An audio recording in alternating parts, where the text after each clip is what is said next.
And today I'm going to show you how to create 3D text inside Cinema 4D.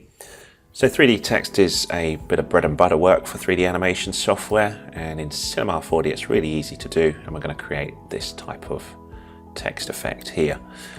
Very simple, the lighting is very simple. If I just do you a quick render here, nothing too advanced, but what I want to concentrate on are two objects inside Cinema 4D, the text object, which is used to create the actual basic text shape, and the extrude, which makes it 3D so we can see it in the final render. Okay, so let's get started. So I'm just create a new scene, so I'm starting as you are, hopefully, and hopefully you've got Cinema 4D open. To create the text, we drag on this icon here and pick the text icon here, which will create a text object inside the 3D scene. You can see that it comes off viewing to the right, and that's because to begin with it's set to align left and it puts the center of the coordinates over here, and that's like a word processor. We typically start with left align and then we change it. Inside 3D space though, it can often make sense to have this in the center because we may want to do things like spin the logo or text around. So to do that, to illustrate the problem, if we pick the rotation tool, you can see rotating at the minute, that's going to look a bit weird. So if I undo with this tool here, select the text again, if I pick align middle, now when I rotate, that's going to make sense. So that's exactly what we want to do. Now, I'll just hit the undo again. These three icons here are useful: move up, down, left, right, forwards, backwards, and rotate, and they correspond to 1, 2, 3. So there you go, learn that bit, and then you can move around as I do here. Okay, so we'll move in a little bit so we can see what's going on. So at the minute, the text object has no polygon information that Cinema 4D can use to create an image from. So if we hit render, where Cinema 4D creates a final image, there's nothing there. So we need to combine text in a minute with another tool, which is the extrude object, to make a 3D shape. So we'll grab the text tool first. I just want to talk about changing things in here, which is the attributes manager. So for example, if we highlight the word text, we can override that. So I'll type in hello. Hello, very exciting. I can pick a font as well. There's all kinds of fonts that Cinema 4D will work with. Not every font will work, it depends. A lot of them will though, so I'll go with Arial, just very popular standard font. And you can also pick things like bold, italic, regular. So if we went bold, for example, like that. You can also pick what height you want to work with. So Cinema 4D can work with either very accurate numbers, so you can go to crazy decimal places like we've got here, or you can work by eye. So I personally like to work by eye. I'll say, I want a logo, I want it about that size in the frame, and then I'll just render out. Cinema 4D doesn't really mind what size it is, that's up to you. But if you want to work accurately, you can do here. Okay, so going down here, there's different options. There's vertical spacing, horizontal spacing. There's also kerning, which we'll talk about in just a second, and various other things like what plane you want to have the text on. So it's currently on the XY. I could have it on the ZY or the XZ, depending on how I want it in my scene. I can also reverse things around and all sorts of weird and wonderful other bits that I'm not going to talk about. But if you're really interested in them, if you right-click and choose Show Help, up will pop the relevant piece of help inside Cinema 4D to tell you about that riveting attribute. Okay, so the one thing I want to point out while we're here is to do with this kerning though. So kerning helps if you want to adjust the spacing between letters, and then there's also lots of other bits and bobs inside Cinema 4D that you can use. But for example, I could grab these, I'm holding down Shift as I click in each one, and then I can move these along. Which way around do I do it? Do I do it like that? So if I wanted to shove them up so they're a little bit closer to the H, and I could also, if I zoom out a little bit, do things like change the size of them.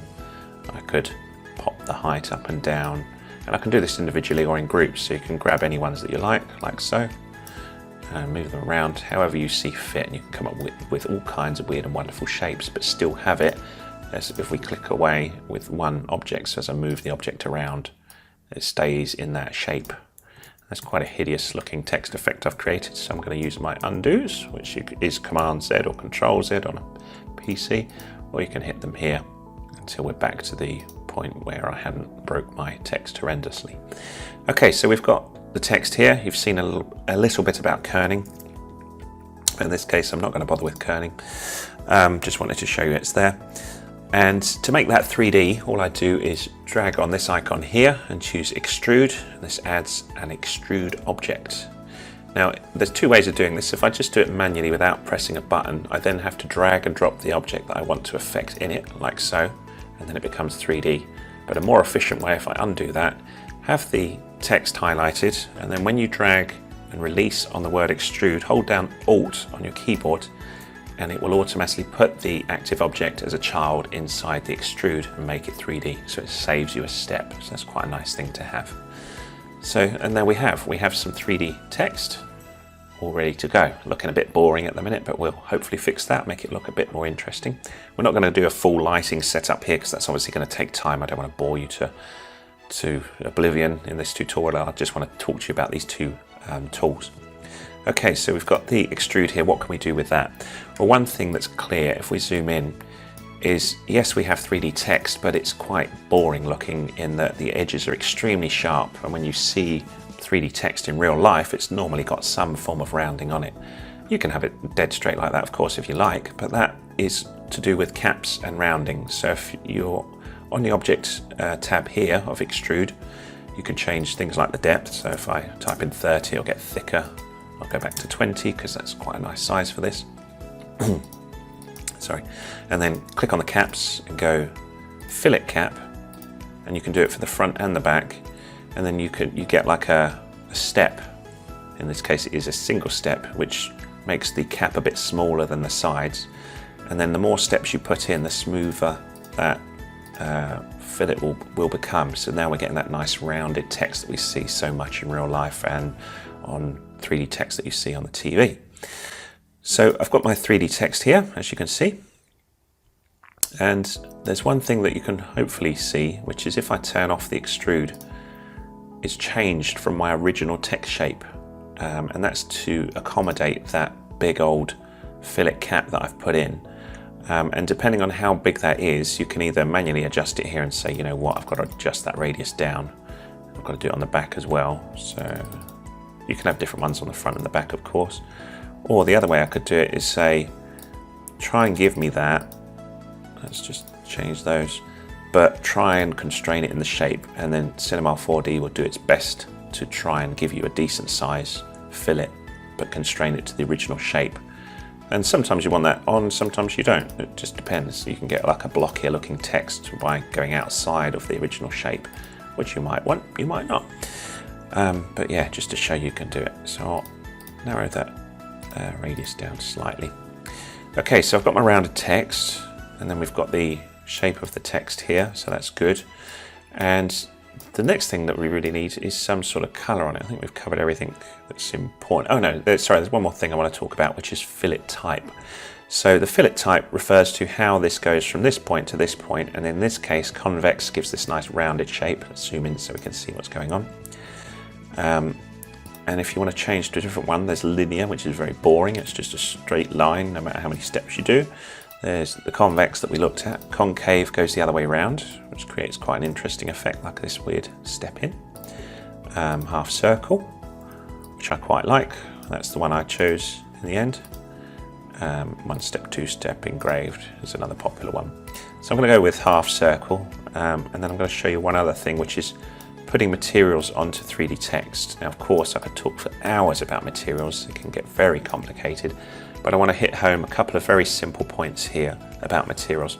First off, if you're starting off inside Cinema 4D and you want some preset materials, go to the content browser, presets, and then depending on what package you've got, so for example, if we went to visualize, we could go into materials, and there's lots of pre-built materials here, like plastic, for example, a plastic green, and then we could use that. It's already got a highlight on, drag and drop that on the object, job done, and then just change the color if you want. Or if you want to work from scratch, you can create a material from scratch, and then I can change things. I can work by HSV or RGB or Kelvin, all kinds of weird, wonderful things, but I'll work with HSV in this case. HSV, put my teeth in. So there I've got a nice red, and then we can create another couple of materials. So I'll create another one. This one I'll just keep as white, but I'll just bang up the brightness a bit. And then I'm going to create one more. And whoops, you can also double click to open up a window if you wish. You don't have to work down here. And this one I'll pick a blue, like so. So I've got my colours here, and then to apply them, just make sure you've got the extrude activated and drag and drop it on. So now I've got some white text, as you can see, very exciting. And then if I wanted to apply, I don't know if you can remember, I had a different colour face on the front here. And so if I drag and drop the next material on, there's a couple of useful shortcuts you can use for selections when you're working with extrudes. The first one is C, and if you do C1, you will get the front cap, and then C2 is the back cap, so you can have them different colours or the same. So nice and simple is you can just drag on another copy, and then you've got control over that as well, and do C2 on that one, and then it will apply it just to the cap, which is pretty cool. If you're wondering how I'm rotating, if you've forgotten, it's number 3. And then for the rounding, so where we're going from the step in towards the cap, that's R. So if we drag and drop again, and then we can do the selection as R1, we'll do just the front, and then again, just for some extra control, we'll have R2 there, and then we've got the back. So we've got this nice complete logo now, or logo, just text really, 3D text, but with all different colours. But some nice shortcuts there just to make life nice and simple. And if you went back to the extrude and changed things like the type of stepping, it'll still keep the changes that you've done thereafter, which is nice, but I'll go back to that half circle.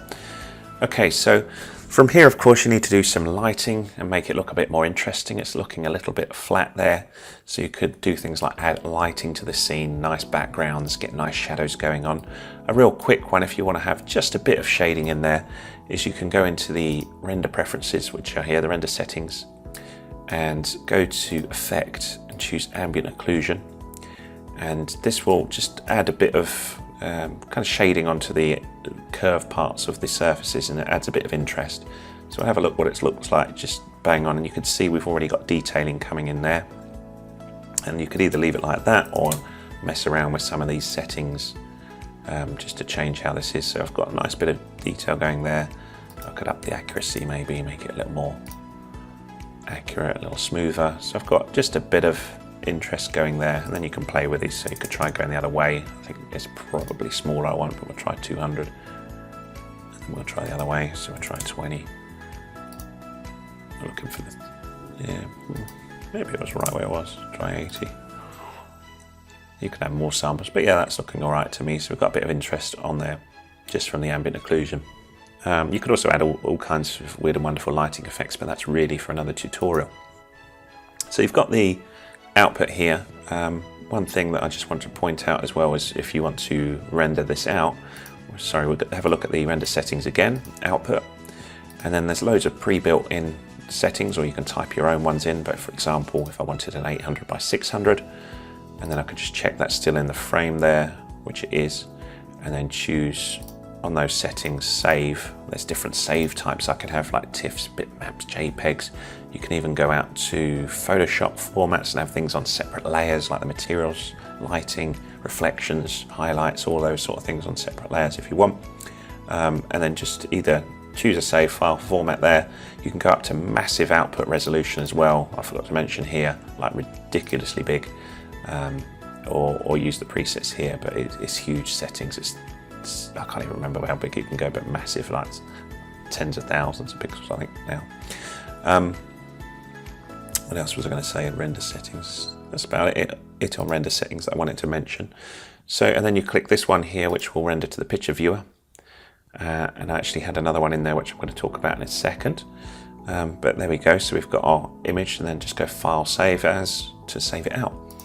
And the last thing I wanted to talk about, though, one of the really nice ways that Cinema 4D helps you as an artist is the non-linear modeling system, which basically means once I've created this, if I then sit and look at it and think, do you know what, I really wish I had written something else at the start of that, but now I'm going to lose all that work. Well, not with Cinema 4D. If you go to the text, I can go in here, type in something completely different, click here, and keep all of the changes I've done thereafter. That's non-linear modeling. which is really cool. So of course you could save this setup and use it again and again and just change the text, and you're not having to do all of the steps thereafter again, which is really cool. So yeah, we've wrote hello, and that's it really. Hopefully you learned a bit about 3D text from this tutorial, and if you did and there's a chance to give us a thumbs up on the movie hosting site that you're seeing, please do, that'd be great. Any comments very welcome. Thanks very much for watching.